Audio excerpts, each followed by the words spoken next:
Muy buenas tardes a todos. Bienvenidos al webinar Cómo sacar partido al mundo cripto sin invertir en criptos, que es un webinar en el que vamos a entrevistar a Javier Caballero, asesor del fondo Gestión Boutique Opportunity. Javier, muy buenas tardes.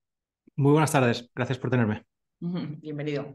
Bueno, pues nada, lo primero de todos, daros a todos, incluido a Javier, la bienvenida al webinar de hoy, el primero que hacemos en la nueva temporada 2023-2024, de vuelta de las vacaciones. Y bueno, pues comentaros que se trata de un webinar que se enmarca dentro del ciclo Aprende con las gestoras, que dentro de nuestro programa de webinars educativos es un ciclo que se centra en, bueno, pues en entrevistar a gestores estrella y también incluso de vez en cuando a representantes de grandes gestoras nacionales e internacionales para que nos ayuden un poco a aclarar los grandes conceptos relacionados con el mundo de la inversión o de la educación financiera y también para que nos ayuden a entender y a conocer un poquito mejor el fondo que gestionan. Comentaros también, como siempre, que la presentación consta de, o sea, la sesión de hoy constará de una entrevista y al cabo de esta entrevista que le realizaremos a Javier, pues abriremos el turno de preguntas y los asistentes pues podréis formular todas las dudas que tengáis.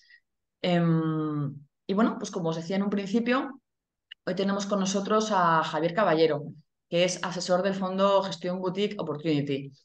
Se trata de un fondo de bolsa global que se centra en pequeñas y medianas compañías. Sabéis que lo de pequeño y mediano es en relación a la capitalización bursátil, ¿no? Al valor que tienen esas compañías en bolsa. Y en lo que va de año, en 2023, en lo que va de año, este fondo lleva acumulado más de un 60% de rentabilidad. Es uno de los fondos más rentables en lo que va de año de, bueno, prácticamente de entre todas las categorías.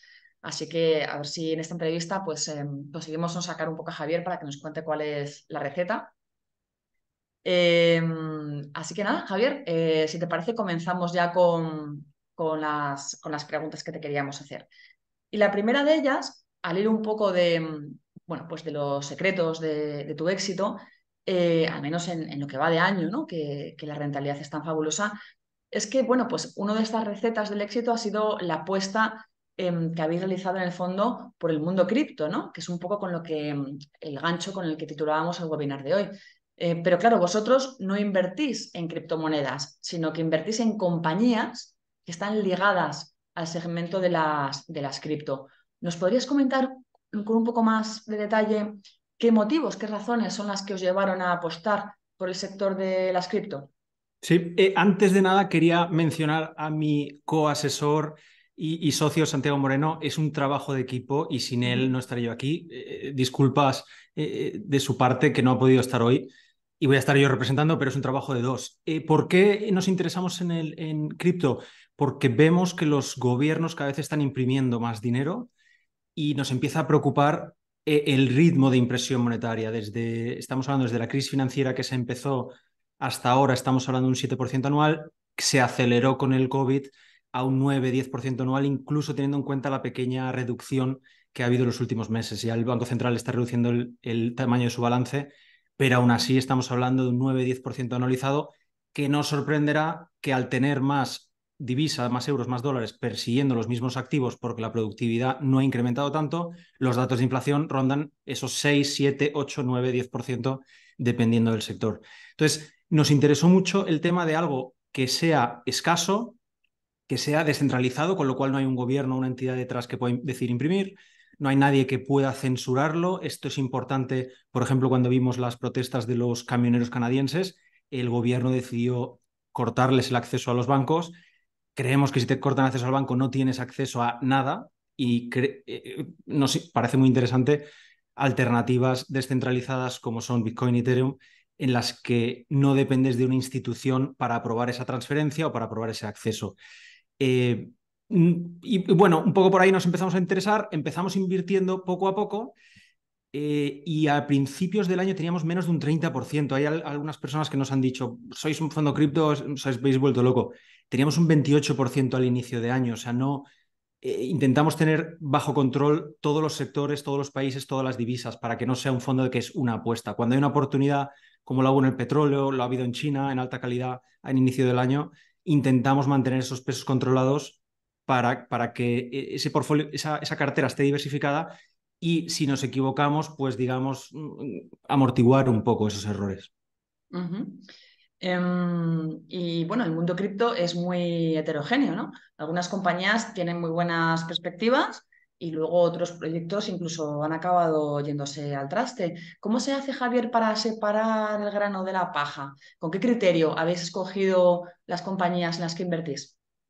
A nosotros nos gusta ver un buen track record, no solo para empresas cripto, sino para todas.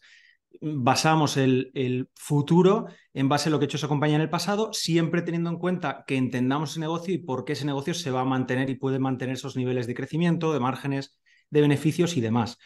Porque por muy buen track record que tenga, pues Páginas Amarillas o cualquier empresa así, los periódicos, digamos que son negocios que no van a mantener esa ventaja competitiva, cada vez tienen menos usuarios. En el caso de Facebook, los usuarios no paran de crecer, tanto mensuales como diarios, pues creemos que sí puede mantener ese Mark Zuckerberg al frente, ese equipo, y ese pasado, ese track record sí se puede mantener al futuro.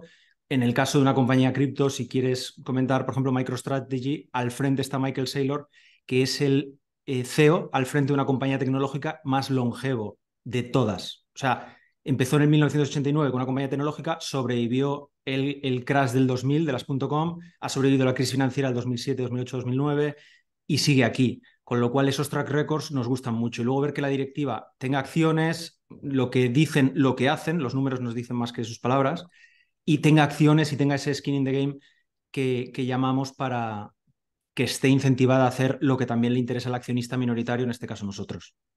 Ujú.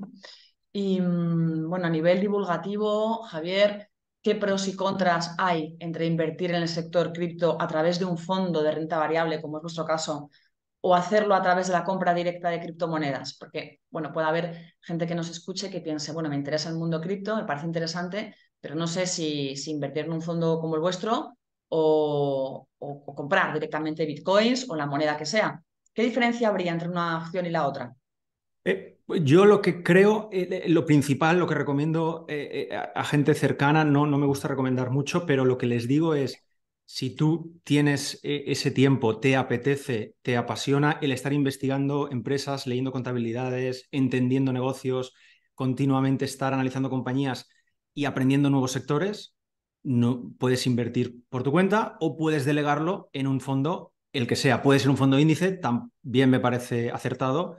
Puede ser un fondo en el que confíes en el gestor. Todos esos modelos están dependiendo del tiempo. Un amigo cirujano, un amigo farmacéutico, un amigo fisioterapeuta, les digo, centraros en vuestro negocio y delegad esa inversión. No perdáis el tiempo investigando en algo que no os interesa porque un gestor profesional va a dedicarle todo ese tiempo, va a estar rotando cuando una empresa sube.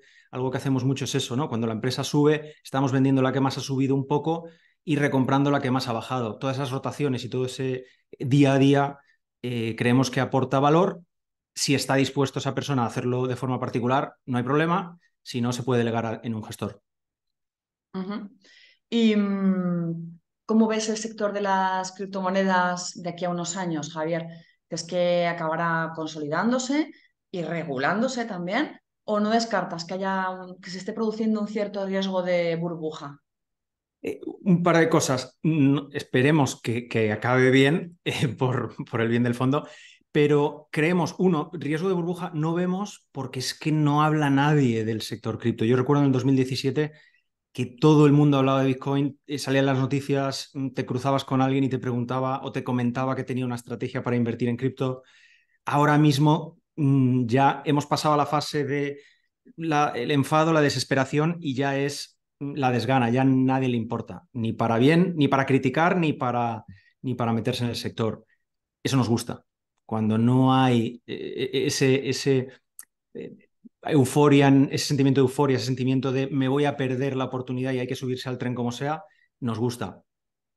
Luego vemos que los avances que se están haciendo, pese a que hay reguladores más reticentes, van en la dirección correcta. De hecho, el ETF de Bitcoin parece que va a llegar, yo creo que a principios del año que viene.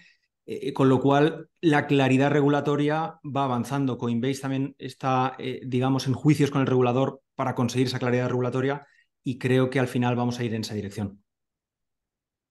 Muy bien. Más allá del mundo cripto, Javier, ¿qué otros sectores o qué otras regiones geográficas te parecen interesantes en estos momentos? ¿Os parecen interesantes?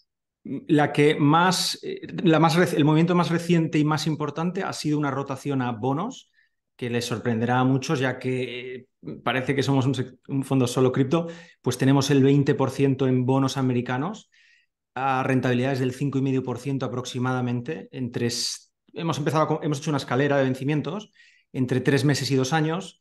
Creo que compramos al 5,5, creo que ahora han subido un poquito los bonos, con lo cual la rentabilidad ha bajado un poquito, pero rondando el 5%, con lo cual 20% del fondo en bonos a 5 años que van a ir venciendo escalonadamente, con lo cual podemos usar ese dinero para comprar acciones si hay oportunidades o podemos seguir reinvirtiendo en esos bonos si nos parece interesante. Creemos que la subida de tipos que ha habido, que ha sido histórica, la más rápida de la historia, nos ofrece oportunidades interesantes y hemos pasado un dinero, unos bonos que daban un 0%, un 1%, a unos niveles que ya son interesantes y ya hay una alternativa. Entonces, empresas que nos han subido mucho, Facebook, por ejemplo, la teníamos la primera posición de la cartera a cierre del año, cuando estaba sobre $100, ahora está 300, ya no es la primera posición de la cartera.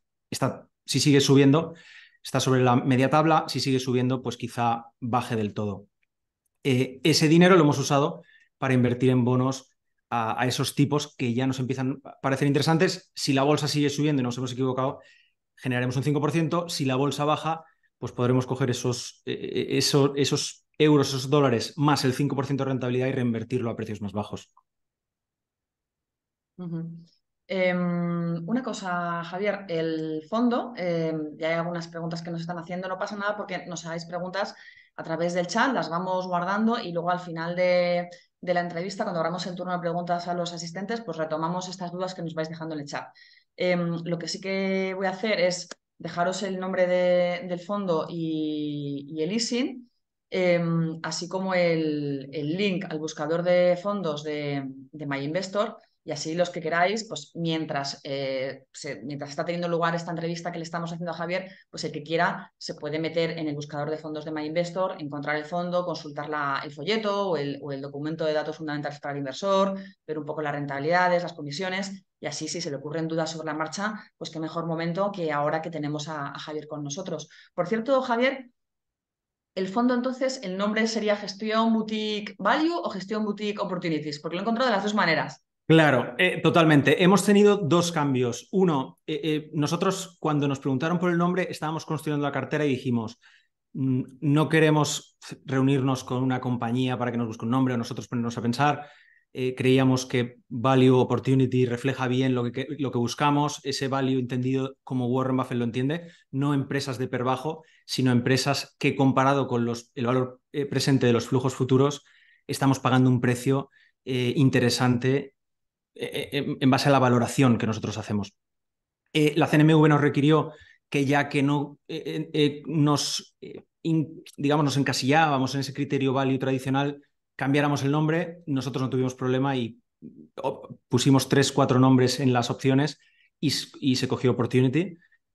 Porque creemos que nos gusta ese enfoque, ¿no? De dónde está la oportunidad. En el pasado hemos tenido muchas empresas de petróleo, cuando el petróleo estaba muy bajo, en negativo, ahí el fondo estaba centrado en petróleo, el petróleo subió, vendimos esas empresas, rotamos hacia otras de mayor calidad, ahora tenemos cripto, tenemos empresas de alta calidad, tenemos bonos, tenemos un poquito en China, entonces vamos rotando hacia donde está esa oportunidad. Otro cambio que ha habido que en algunas partes está desactualizado son las comisiones. Creo que las vamos a comentar luego, pero pueden estar desactualizadas en algunos casos, con lo cual las comisiones que comentaremos son las reales. Puede que haya algún datos fundamentales para el inversor o folleto que muestre las antiguas porque ha habido esos cambios que comentábamos.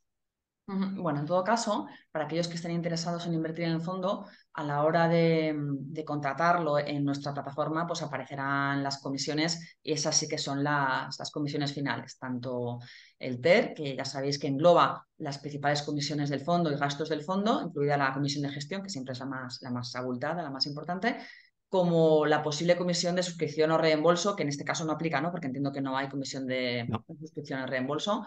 Así que en todo caso, si estáis interesados en invertir, a la hora de invertir en él a través de nuestra app, pues tendríais ahí todos los datos. Pero bueno, aún así, el folleto sí que la estrategia pues es la del fondo. El leasing sigue siendo el mismo, entiendo, ¿verdad, Javier? Y eso Sí. pues os lo he puesto en el chat por si queréis averiguar un poquito más sobre este producto. Y bueno, al margen del fondo, continuamos un poquito con la entrevista. Javier, ¿cuáles son las principales posiciones que tiene actualmente el fondo? ¿No? ¿Cuáles son las principales inversiones que tiene actualmente? ¿Y qué es lo que os gusta de ellas? ¿Por qué las escogisteis? Pues tenemos la barbell que llamaría Taleb, 20% en bonos, muy tranquilo, garantizado por el gobierno americano. Tenemos alrededor de un 40% en empresas de activos digitales, sector cripto, que nos parece, como hablábamos antes, que debería ir bien. Esa es nuestro, después de estar analizando y estudiando el sector mucho, tenemos una fuerte convicción. Y en esas empresas que hemos elegido, por ejemplo, tenemos MicroStrategy, como hablábamos antes de Michael Saylor, tenemos Coinbase, tenemos Galaxy Digital, liderada por Mike Novogratz, que es uno de los socios más jóvenes de Goldman Sachs. Salió de Goldman Sachs, montó su propia gestora, su propio private equity con mucho éxito y una gran rentabilidad. Y de ahí fue el primer, digamos, persona de Wall Street que dio el salto a cripto y también con mucho éxito. Digamos que creemos que tenemos empresas, la selección correcta para tener exposición a ese sector. Tenemos algo más de alta calidad que la teníamos con mucho más peso a principio de año, ahora ha subido, por ejemplo, a inicio de año teníamos Shopify, Tesla, Netflix, todas subieron entre un 80-100% y las vendimos porque ya el precio comparado con la valoración no daba margen de seguridad, así que decidimos vender ese dinero, vender esas posiciones y esperar con ese efectivo a mejores oportunidades. Ahora mismo ese dinero está en bonos. Tenemos algo en China, como decíamos antes. Creemos, por ejemplo, Alibaba, pues el Amazon chino, que ya lo usamos desde España, que todo el mundo de la audiencia lo conocerá y que cotiza comparado con Amazon a unos niveles ridículos. Obviamente hay algo de riesgo país en China, pero no tanto. Entonces, pues tenemos sobre un 10% en China y algunas oportunidades concretas. Como decíamos, nos gusta ir donde esté la oportunidad y si es una empresa que por esa idiosincrasia, ese momento concreto de esa empresa cotiza a un precio barato, pues tenemos algunas posiciones en cartera de ese estilo. Ujú. Y bueno, el fondo se centra en Small y Medium Cap. ¿Podrías explicar a nivel divulgativo a nuestros oyentes qué se entiende por Small y Medium Cap y qué pros y contras ofrece la inversión en este tipo de compañías frente a la inversión en compañías de mayor tamaño? Tenemos un mix, small y medium caps. Normalmente hay muchas definiciones. Small suele ser por debajo de 1.000 millones de dólares de capitalización, medium hasta los 10.000.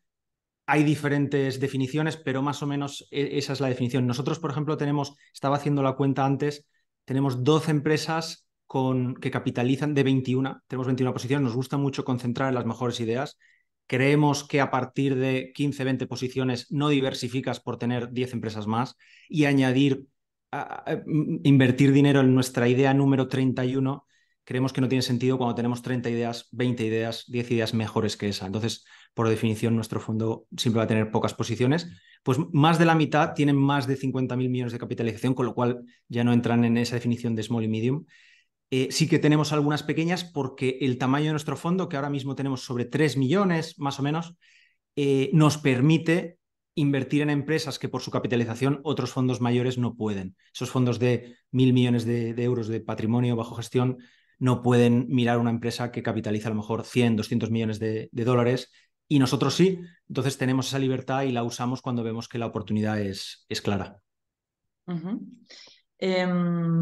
¿Y consideras, Javier, que es más fácil batir al índice, hacerlo mejor que el índice, ¿no? Que el conjunto del mercado, invirtiendo en compañías small o medium? Batir al índice es muy complicado. Históricamente muy pocos lo consiguen. De hecho, nuestro benchmark que usamos, creo que el otro día estamos comentando, lleva un 11% de rentabilidad anualizada. O sea, por eso decíamos antes, los fondos índices nunca van a ser un error. Creemos que la forma de batir el índice, más que centrarse en un sector de small o medium, que entonces te puedes dejar oportunidades en las grandes, como hablábamos antes de Facebook, que es una empresa de medio trillón de dólares que cotizaba a $100, $90 a finales del año pasado, cierre del año, y ahora está a 300, una empresa, digamos, conocida por todos, usada por todos, que la llevamos en la mano, usándola en Facebook, en Instagram, en WhatsApp, a diario, pues ha triplicado en 6, 7, 8 meses, con lo cual ese tipo de oportunidades tampoco las queremos perder y lo que intentamos hacer es ir donde esté esa oportunidad. Obviamente, si Facebook está barata, nuestra convicción es mucho más alta, porque es una empresa con caja neta, recomprando acciones, crecimiento, márgenes, o sea, daba clase en una universidad y era el ejemplo de empresa que quieres ver. Una empresa que crece los ingresos al 20%, márgenes del 30%, esos números no se ven, no tiene deuda neta, comparándolo con la caja, y recomprando acciones año a año. O sea, es empresa modélica y encima te da hasta el balance y los estados financieros en Excel para que no tengas ni que hacer el trabajo. Pues estamos atentos a esas oportunidades y rotamos. Cuando Facebook está a 100, la tendremos al máximo de la cartera. Cuando está a 300, pues como decíamos, a media tabla. Creemos que rotando hacia esas oportunidades, y de ahí el nombre Opportunity, es cómo intentamos batir a ese índice, que ese índice no va a hacer una rotación más que por tamaño. Entonces, digamos que ahí es donde intentamos aplicar ese alfa que digamos que sea nuestro trabajo. Vale, bueno, el concepto de alfa que muchas veces, a veces damos por sentado que la gente lo entiende, podríamos definirlo, Javier, como esa Sí, diferencia, ¿no? Ayúdanos a... Disculpa, sí, odio los tecnicismos y soy el primero en usar alguno. La beta, digamos, es el rendimiento del mercado y el alfa es ese extra o por encima o por debajo, esa diferencia respecto al rendimiento de tu cartera, tu fondo y el mercado. Entonces, a eso me refería, ¿no? Intentar añadir algo de valor por encima del rendimiento del mercado. Muy bien. Em, el fondo que asesoras, Javier, aplica una comisión de éxito, además de la comisión de gestión, como es lógico. ¿Podrías explicar qué es eso de la comisión de éxito en términos teóricos? Y ya concretamente, en el caso de tu fondo, ¿a cuánto asciende esa comisión de éxito y cómo la calculáis? Muy sencillo. Comisión de éxito. Hay dos tipos de comisiones principalmente, más allá de suscripción y reembolso, que aconsejo a todos los, digamos, personas en la audiencia que miren esas comisiones de suscripción y reembolso porque pueden llegar a ser elevadas en algunos fondos. En nuestro fondo no hay y en muchos otros tampoco. Hay dos comisiones principales. Comisión de gestión es un porcentaje que se aplica al patrimonio gestionado. Digamos, si es un 1% y ese fondo gestiona 100 millones, cada año ese fondo va a cobrar 1 millón de euros de comisión de gestión. Por eso nosotros la reducimos al máximo, porque no nos gusta el incentivo a, uno, que si por encender las luces cobramos, da igual si lo hacemos bien o mal. Dos, el incentivo no es hacer una buena gestión, sino es a captar muchos fondos. Por eso hacemos entrevistas, pero no estamos tan activos porque nuestro objetivo es una buena gestión y no hacer crecer el nivel de patrimonio bajo gestión para cobrar esa comisión de gestión fija. La comisión de éxito, como el nombre indica, es un porcentaje que se aplica a los beneficios del fondo. Entonces, el año que no hay beneficios, no hay comisión. El año que hay beneficios, ese beneficio se reparte, solo ese extra de beneficio se reparte entre el inversor o partícipe y los gestores. Nuestro caso, al inicio teníamos, inspirados en Warren Buffett, que cuando gestionaba sus partnerships antes de su empresa Berkshire Hathaway, estamos hablando de los años 60, él tenía una comisión de 0% de gestión, 6% de marca de agua y 25% de beneficios. Es decir, él cobraba el 25% de los beneficios que superasen ese 6% anualizado. Nosotros aplicamos una comisión similar. Aplicamos 0,4, ya que el 0% por gastos administrativos que hay que cubrir, contables, legales, gestora, esa no la podemos reducir al 0. Pusimos una marca de agua del 6% como Warren.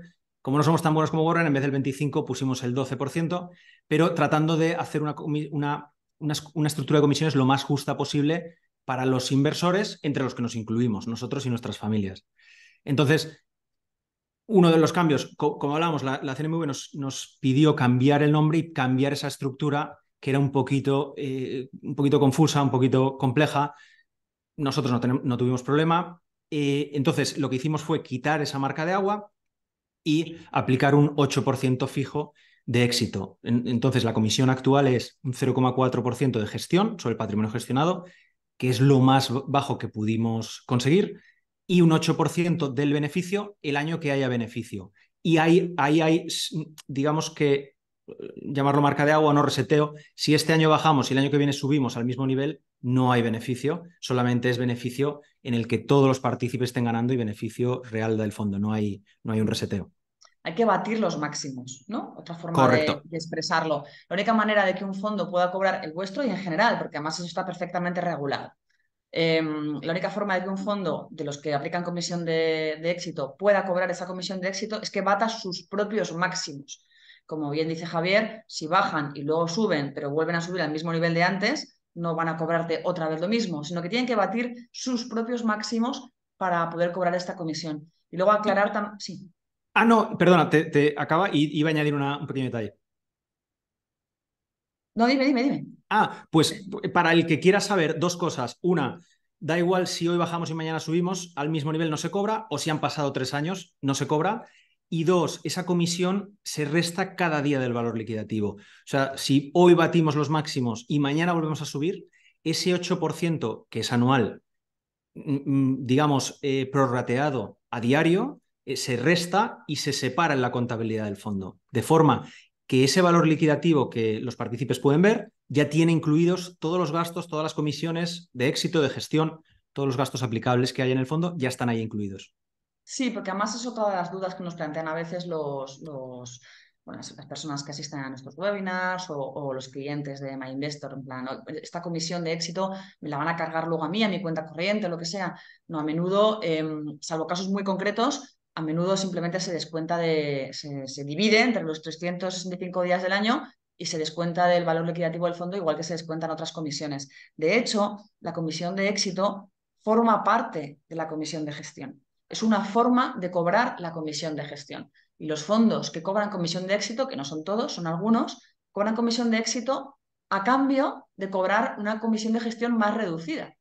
O sea, esto es como, siempre lo solemos explicar de la misma manera. Esto es como pagarle un salario a alguien y pagarle el salario completamente fijo o pagarle un salario fijo más pequeño y a cambio pagarle en fijo más variable. Por Le estás pagando objetivos. en fijo, Exacto. si le estás pagando en fijo más variable, lógicamente ese fijo es más pequeño que si le estuvieras pagando nada más que un salario fijo. Lo que pasa es que estás dándole un fijo más pequeño e introduciendo un elemento que es el variable para motivar a esa persona para que alcance una serie de objetivos, ¿no? Bueno, pues esto sería lo mismo. Pero que no es que sea una comisión extra que algunos fondos se sacan de la manga, sino que es otra forma distinta de cobrar la comisión de gestión y renuncian un poco a parte de ese fijo a cambio de tener esta otra comisión que, pues eso, que va en función de los resultados del fondo y que les obliga siempre a batir sus propios máximos. Entonces, quedamos en que es el 8%, ¿no, Javier? El 8%, exacto. Vale. Otra pregunta sobre la estrategia del producto. ¿Aplicáis criterios de inversión socialmente responsable en la selección de valores? Pues algunos partícipes nos lo han planteado y nuestra respuesta suele ser que no, porque digamos que nuestro trabajo es maximizar la rentabilidad y gestionar bien esos ahorros. Si empezamos a aplicar filtros, creemos que vamos a, pues como hablábamos antes, ¿no? Vamos a estar perdiendo, rechazando oportunidades que podrían aportar rentabilidad. Con lo cual, igual que no nos cerramos solo small caps o solo grandes o solo China, tampoco limitamos por criterios de ESG. Ujú. Y ya por último, llegamos a la última pregunta. ¿Qué perspectivas tenéis para los mercados de renta variable de aquí a final de año, Javier? ¿Creéis que continuará la buena racha de las bolsas? ¿O veis, estáis un poco preocupados por ese riesgo de recesión que parece que planea sobre nuestras cabezas? Un poco, ¿qué perspectivas tenéis? Pues voy a responder de dos formas. Una, en el punto empresa a empresa, ¿qué nos ha pasado cuando los tipos de interés han pasado del 0,1% al 5,5%? Nuestras, digamos, tasas de retorno exigidas, esas valoraciones, esas tasas de descuento que usamos para esas valoraciones actuales de los flujos de caja futuros, ¿qué hace? Voy a rebobinar y voy a explicarlo. ¿Cómo valoramos una empresa? En base al track record pasado, decimos, vale, pues esta empresa puede los próximos 5 o 10 años seguir creciendo a los mismos ritmos, quizá un poquito menos para ser conservadores, y esos flujos de caja los descontamos al presente. ¿Qué tasa de descuento aplicamos? Pues obviamente cuando los tipos estaban al cero, éramos un poquito más flexibles y éramos un poquito más generosos con esa tasa de descuento. Aplicamos una tasa de descuento menor. Ahora que los tipos están al 5,5, 5,5%, somos un poquito más estrictos porque ya hay una alternativa a la bolsa. El otro día he escuchado a un profesor mío que había vendido una inversión y ese dinero decía, pues lo voy a poner en bonos al 5,5 mientras decido qué hago con él.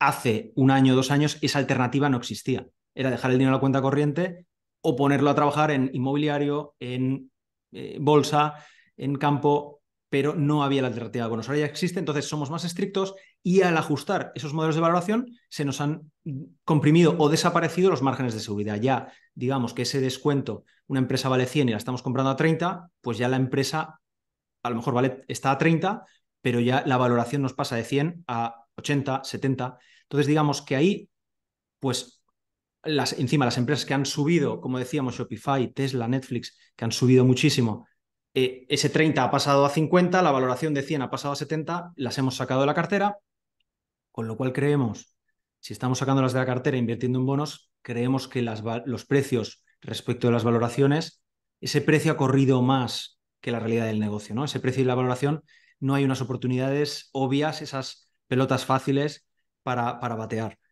Desde un punto de vista un poquito más macro, pues tienes unos bonos al 5,5%, el PER del SP500 estaba a 20 y pico, o sea, la rentabilidad esperada por ese ratio de precio-beneficios es un 4 y pico por ciento, pues algo tiene que corregir. El mercado, ¿por qué no bajan las empresas? Porque el mercado espera que los tipos bajen pronto y se ajuste porque los bonos o los tipos de interés bajen y esas empresas coticen a esos precios sean razonables. Nosotros creemos que hay un riesgo ahí y que creemos que cuando esto ha pasado en situaciones anteriores en la historia, la bolsa ha corregido. Los tipos de interés son como la gravedad para los precios de las acciones y cuando los tipos de interés suben, la bolsa tiende a sufrir. Entonces, por eso tenemos mucho peso en bonos, tenemos ese barbell con empresas, oportunidades concretas, empresas tipo digitales y ese 20% en bonos, digamos, porque no hay oportunidades fáciles en empresas que nos gustaría, que antes teníamos como Microsoft, Apple, Amazon, y ahora las tenemos o fuera de la cartera o prácticamente en pesos que no son significativos. Ujú. Y los mercados de renta fija, entonces, sois positivos? Nos gusta, más que positivos, nos gusta estos niveles para tener bonos. Si los bonos van a subir o bajar, no lo sabemos. Nosotros vamos a vencimiento, nos vamos a llevar ese 5,5, nos parece interesante. Cuando los bonos estaban al 1, éramos muy críticos, o a tipos negativos, éramos muy críticos con las instituciones que estaban invirtiendo en esos bonos porque no tenía sentido. Ese precio solo podía bajar. Ese precio que implica un cupón a tipo negativo del bono solo puede bajar. Ahora nos parecen interesantes, vamos a vencimiento, con lo cual que el bono suba porque bajan los tipos, esa relación inversa entre precio del bono y la rentabilidad por el cupón que te paga, que el bono suba de precio o no, nos importa menos. Creemos que al 5 o 5,5% es una alternativa interesante para nuestra liquidez y para esta situación de esperar a ver si hay oportunidades más claras. Que los bonos bajan, la bolsa sigue subiendo, rebalancearemos. Nosotros creemos que puede haber recortes en bolsa y que en 3, 6, 12 meses, 18 meses suele ser más lento de lo que nos gustaría, pues poner ese dinero de los bonos que está generando un 5 a trabajar a unos precios más reducidos. Ujú. Bueno, aquí recordar también a los asistentes que, aunque a vosotros el precio del bono no os afecte, porque bueno, al final vais a vencimiento, ¿no? Y lo que queréis es ir cobrando esos cupones y demás, sí que se va a ver reflejado en el valor liquidativo del fondo. Eso tiene que tenerlo en cuenta, ¿no? Igual que cuando inviertes en un fondo de renta fija, como sucedió el año pasado, ¿no? Que fue un año terrible para la renta fija. Y muchos fondos pues cayeron, lógicamente, y la gente no entendía, bueno, ¿y por qué está cayendo mi fondo de renta fija cuando es que han hecho default los bonos? Es que las compañías que emitieron esos bonos han ido a la quiebra y no han pagado el bono o no han pagado el cupón. No, no es nada de eso, pero sí que es cierto que todas estas fluctuaciones que tiene el bono, ¿no? En el mercado, porque los bonos cotizan, igual que lo hacen las acciones, pues el fondo no le queda más remedio que reflejarlo, porque el fondo todos los días está reflejando el valor a precio de mercado de todos los activos en los que está invirtiendo.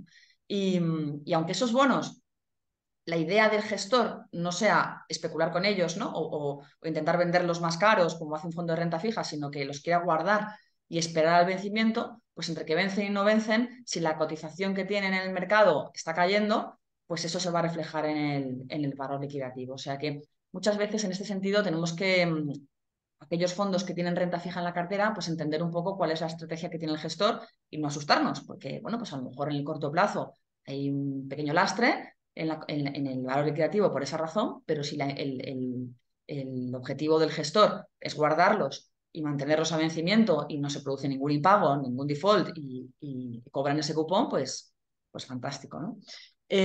Vale, pues pasamos entonces a las preguntas de los asistentes. La primera de ellas, Javier, que nos lo comentaban al principio y además lo quiero dejar muy, muy claro porque es una de las cosas más importantes, son las comisiones del fondo. Comentábamos que la comisión de éxito es del 8%, que como estábamos diciendo antes, solo se cobra sobre ese plus de rentabilidad y que, bueno, forma un poco parte de la comisión de gestión. Luego, la comisión de gestión fija, esa que es un porcentaje sobre el patrimonio gestionado, ¿a cuánto asciende? 0,4%. 0,4. Y Confirmamos. intentamos ponerla al cero como Warren, pero obviamente hay gente que necesita, o sea, estamos pagando a abogados, a contables, una gestora, entonces no podemos ponerla al cero, por eso ese 0,4. 0,4 de comisión fija de gestión, que obviamente es muy, muy, muy reducida. Es así de reducida porque quieren ir muy a variable más que a fijo.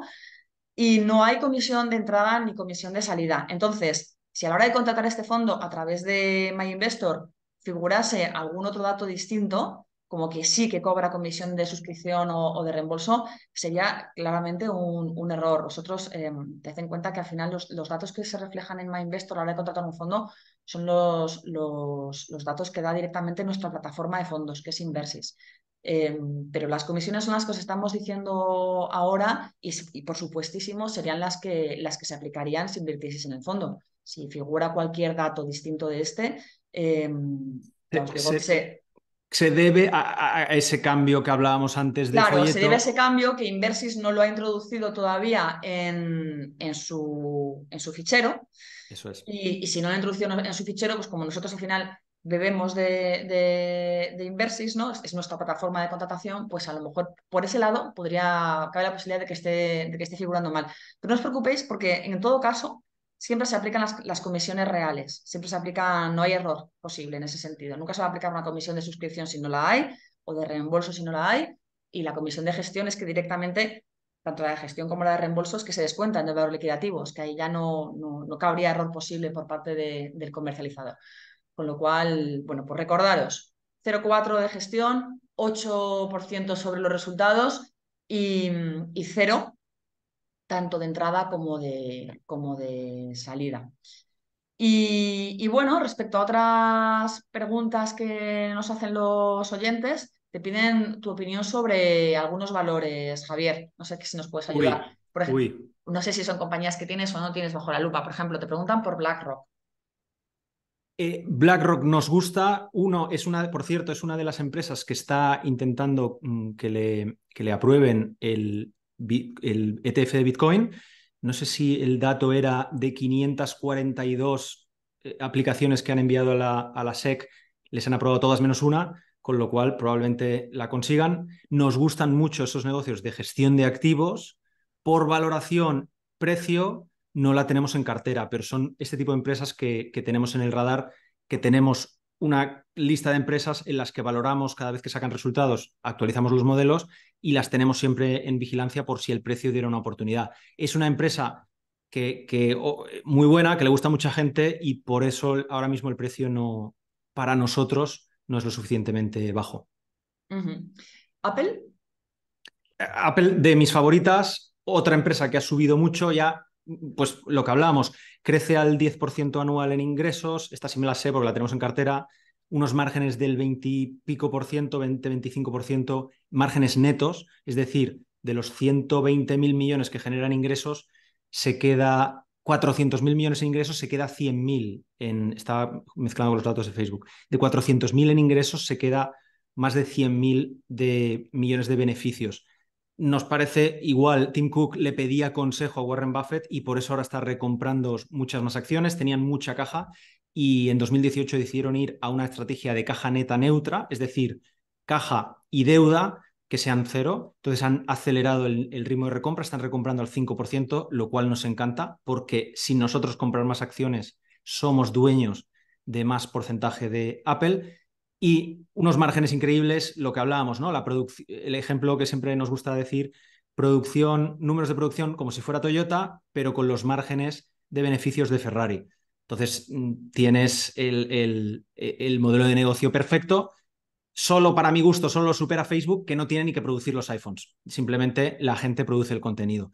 Pero en Apple nos gusta mucho, es una empresa que sigue creciendo al 10%, creemos que el Vision Pro o los siguientes innovaciones van a hacer que siga creciendo y sí, luego un par de datos más. Hasta 2013 no tuvo deuda, que es algo que mucha gente dice, las empresas necesitan deuda para crecer. No siempre es cierto. Una buena empresa no le hace falta deuda y ese fue el caso de Apple hasta 2013.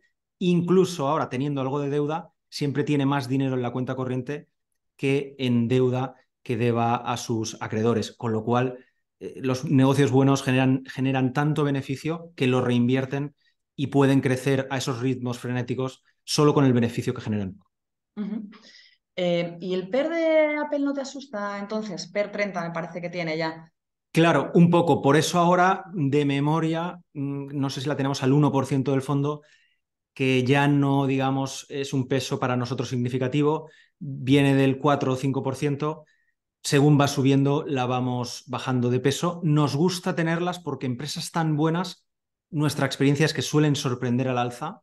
Cuando te crees que ya los beneficios no pueden crecer a estos ritmos por el tamaño que tiene, que ya es muy difícil, sacan el Vision Pro, es un éxito, o la tarjeta, o los AirPods, que solo los AirPods pueden ser decían que eran una de las empresas, si los AirPods fuera una empresa separada, sería una de las 100, 200 empresas más grandes de Estados Unidos. O sea, solo eso es una locura, con lo cual no nos gusta sacarlas del todo porque te sueles arrepentir de vender negocios extraordinarios, pero jugamos con ese peso.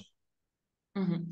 Otra cosa que preguntan en el chat es si se puede invertir en este fondo a través de MyInvestor. Pues efectivamente se puede invertir en él a través de nuestra plataforma. Os he incluido el link a nuestro buscador de fondos para que lo podáis localizar sin problema, junto con el nombre del fondo y el ISIN. Lo tenéis ahí en el chat y ahí podéis buscar el fondo en el buscador, encontrar información sobre él e incluso si queréis, pues invertir directamente. Errores del fondo, compañías por las que hayáis apostado que os hayáis dado cuenta de que han salido rana. No sé si nos podéis poner algún ejemplo y comentarnos también qué aprendizaje habéis hecho de ahí o qué cálculo hacéis de, pues aquí no, esto salió mal por esta razón y por esta otra, o si os ha hecho cambiar a lo mejor de estrategia el error aprendido. Te voy a dar dos, como en mi línea con algunas respuestas. Uno, invertir en algunas, al principio invertíamos en algunas empresas más pequeñas que estaban muy baratas y cometimos el error, pues eso, de esas empresas que estaban muy baratas, pues a veces no son tan buenas o no tienes ese control. Por ejemplo, teníamos una constructora, construía hospitales, tuvo un problema en la construcción de un hospital y solo la indemnización que tuvo que pagar a los dueños del hospital o al gobierno en ese caso por haber esos retrasos y esos defectos de construcción, pues se comió el beneficio o entró en pérdidas ese año. Entonces, digamos que tenemos digamos, no darle más valor a esos negocios extraordinarios. Y el segundo es incluso venderlos. Por ejemplo, en 2019, creo recordar, compramos Apple cuando sacó los AirPods y sacó la tarjeta Apple Card. De hecho, creíamos que la tarjeta iba a ser un mayor éxito que los AirPods y fue al revés y subió tan rápido que nos pasó como ahora. La fuimos bajando de peso, incluso la sacamos de la cartera. Y obviamente pues fue un error porque todo lo que ha pasado desde entonces pues ha sido, la volvimos a incorporar hace un año aproximadamente, pero fue un error venderlo y ahí aprendimos dos cosas. Uno, que negocios, por muy baratos que estén, por muy bajo que sea el PER, puede ser un negocio mediocre, no barato. Y por otro lado, en los negocios extraordinarios, que suelen sorprender al alza y que suele ser un error venderlos, al contrario. Por eso ahora Apple sigue en la cartera de forma testimonial, pero nos gusta tenerla, vigilarla en corto para que en cuanto empiece a recortar el precio, pues empiece a subir otra vez. Ujú. Y preguntan también, a la hora de reducir el peso de Apple, ¿fue vendiendo acciones que teníais de Apple o incrementando el peso en otras compañías y por tanto reduciendo el peso relativo de Apple? Solemos hacerlo vendiendo. Digamos que una rotación que hacemos mucho es una empresa que ha subido mucho, no lo hacemos, a lo mejor estamos hablando de mensual, ¿no? No hacemos operaciones prácticamente ni semanales. Dejamos, es lo que dice Warren Buffett, ¿no? Ver la pintura secar o el césped crecer, ¿no? Dejamos que esas empresas vayan haciendo su trabajo y nosotros no nos apresuramos, pero sí cuando tienes un Shopify o un Netflix que te doblan o un Apple que te sube mucho, pues empezamos a vender acciones para reducir el peso. Digamos que cuando subes ese precio, en la subida de precio va a hacer que suba de peso, entonces la bajamos no solo al mismo peso, sino que incluso vendemos para que baje de peso, porque ya ese potencial que tiene, esa diferencia entre el precio y la valoración, es menor. Ujú. Pregunta otro asistente que en qué momento aconsejas entrar. Entiendo que entrar en el fondo. Que si es mejor buen momento ahora para invertir, si crees que puede haber un poco más de hecho oportunidad más adelante. Pregunta incluso, ¿vamos tarde? Ya Si nos lo hemos preocupado. Este supiera. 60% de rentabilidad, ¿quién lo hubiera pillado, ¿no? En enero. Sospecho que vas a decir que el mejor momento para invertir es ayer, ¿no? Como que es un dicho creo que Lo de circula plantar el siempre. árbol hace Sí. 20 años o... bueno, dos cosas. Una, nosotros siempre estamos rotando, con lo cual la cartera que ha generado un 60 ha evolucionado, lo que hablábamos. La cartera que generó un 60 era Facebook primera posición al 10% y no podíamos comprar más por límites legales, pero hubiéramos comprado más. Luego teníamos Tesla, Shopify, Netflix y alguna más que también subieron mucho y esa cartera ha cambiado. Apple a mayor peso, Amazon a mayor peso, Microsoft a mayor peso, toda esa cartera ha cambiado. Digamos que intentamos mantener ese potencial pese a ese 60% de revaloración. ¿Cómo lo hago yo? No me gusta dar consejos, no lo sé qué va a pasar. ¿Cómo lo hago yo? Yo cada mes pongo un dinero. Hay un mes que puedo poner más, pongo más, puedo poner menos, pongo menos, pero todos los meses aporto al fondo que gestiono. Me gusta ser el cocinero que come en su restaurante. Ujú. Y otra cosa que preguntan es en relación a esta apuesta vuestra por las criptos. ¿Habéis notado más interés en vuestro fondo por parte de inversores jóvenes, precisamente por este sesgo hacia las criptos?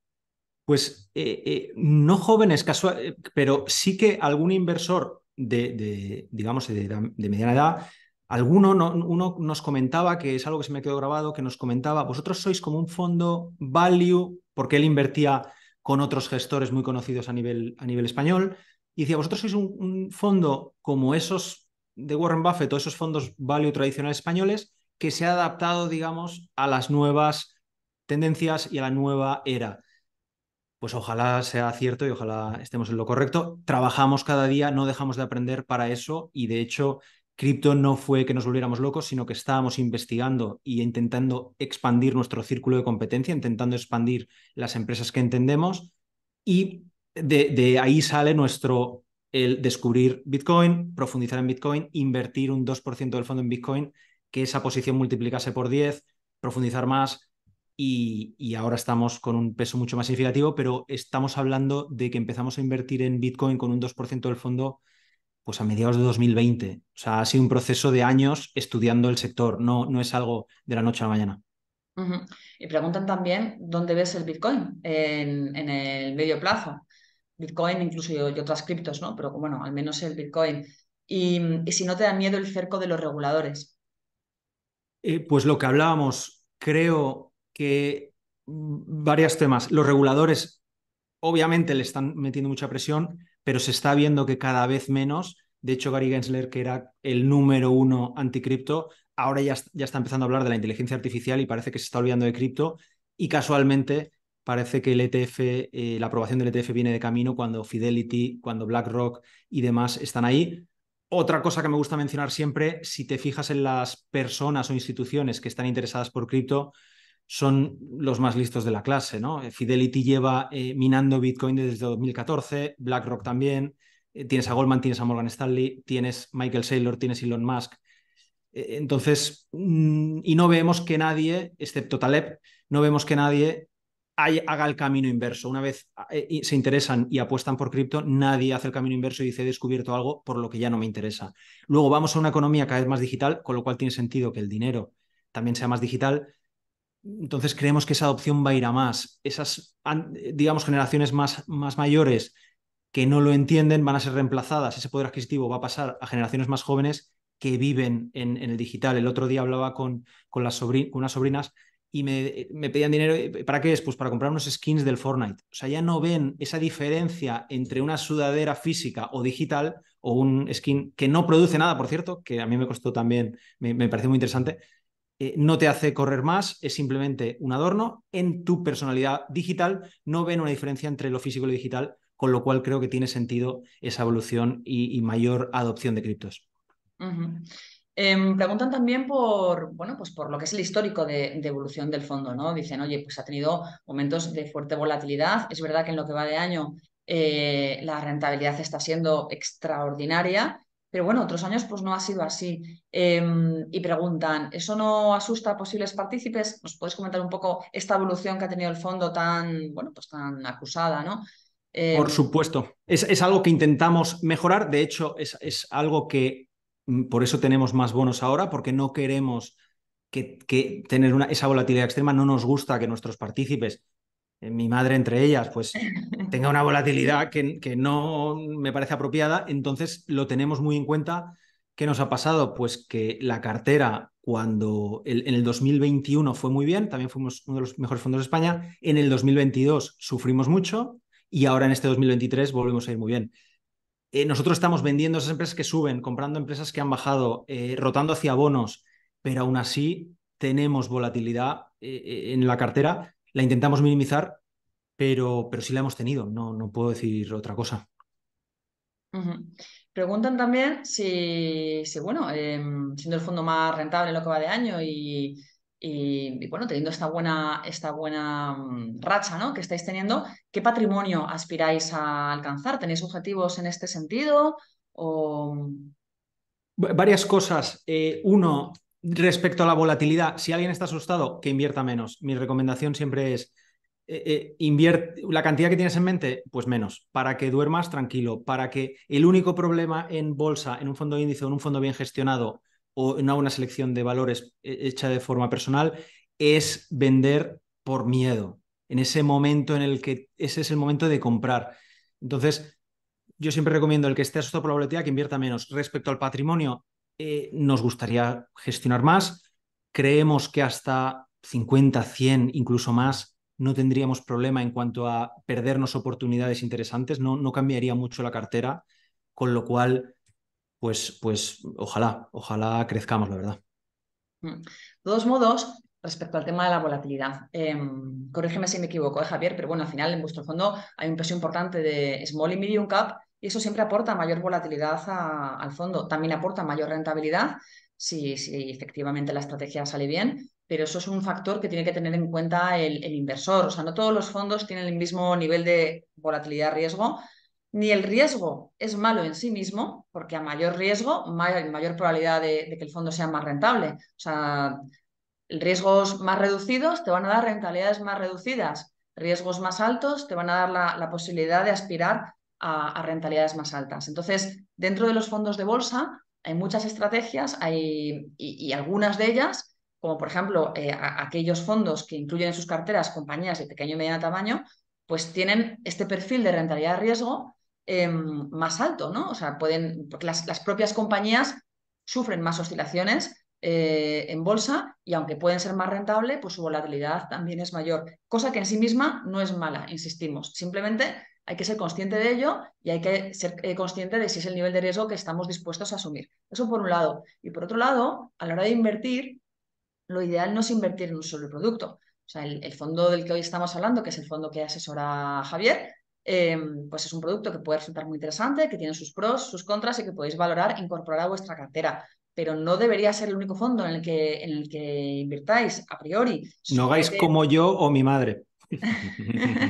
hay que hacer lo que se llama asset allocation, o quitándonos el anglicismo de encima, una buena distribución de activos. Es decir, tenemos que saber cuál es nuestra meta financiera, por qué estamos ahorrando, por qué estamos invirtiendo, a qué plazo estamos haciendo esta inversión, es decir, en qué momento vamos a querer recuperar el dinero, y en función de esas variables y de nuestro propio perfil de tolerancia al riesgo, ya tenemos que hacernos nuestra composición, ¿no? Y tenemos que decidir, bueno, pues voy a invertir tanto en este tipo de productos, tanto en este otro tipo de productos.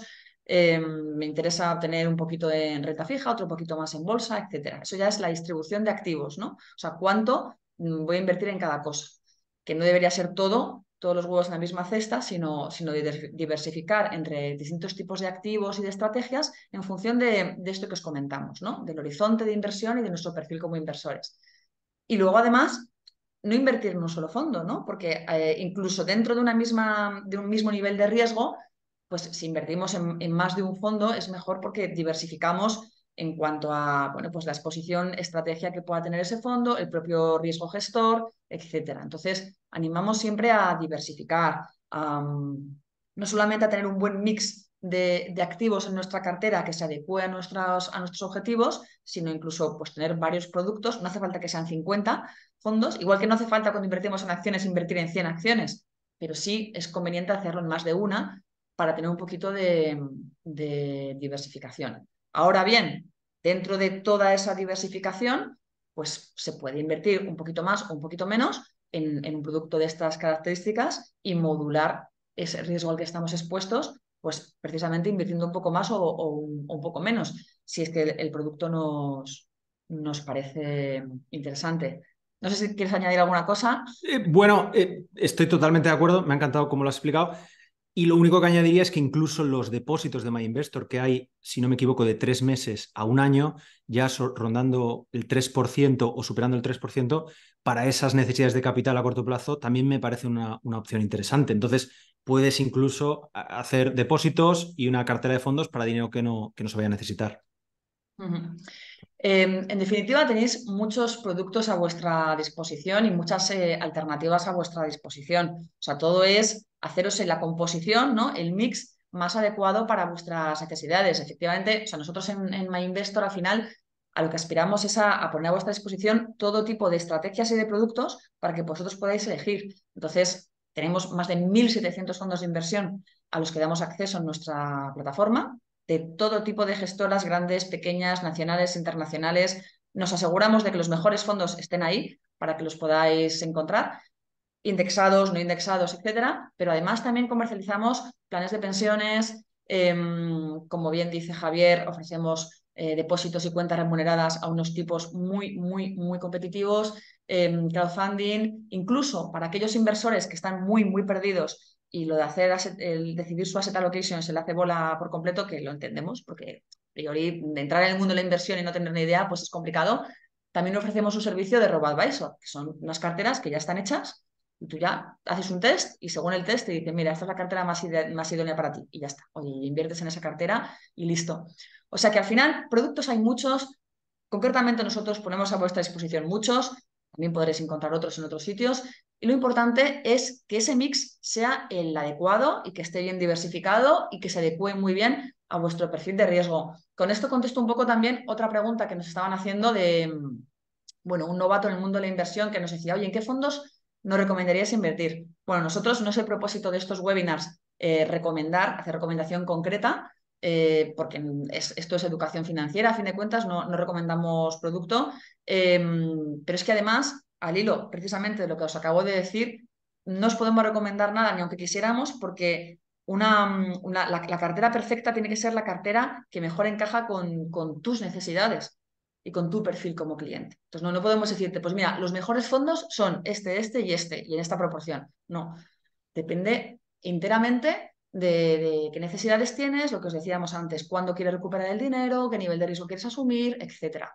Y ya, en función de eso, pues te puede interesar más unos productos u otros, o por ejemplo, estás ahorrando para la jubilación, pues el producto plan de pensiones tiene un atractivo desde un punto de vista fiscal y demás. Lo que sí que queremos es que, ya puestos a decidir, pues conozcáis lo mejor posible todos los productos que están a vuestra disposición, ¿no? Y de ahí también el interés de entrevistas como la de hoy, para que conozcáis un poquito este fondo que lo está haciendo tan enormemente bien en lo que va de año. Bueno, pues por qué lo estaba haciendo tan bien y le pongáis cara a Javier, que es uno de los asesores del fondo, y nos explique un poquito, pues eso, ¿no? En qué consiste su estrategia y vosotros ya, pues valoréis si es uno de esos productos que queréis incorporar a vuestra cartera o no.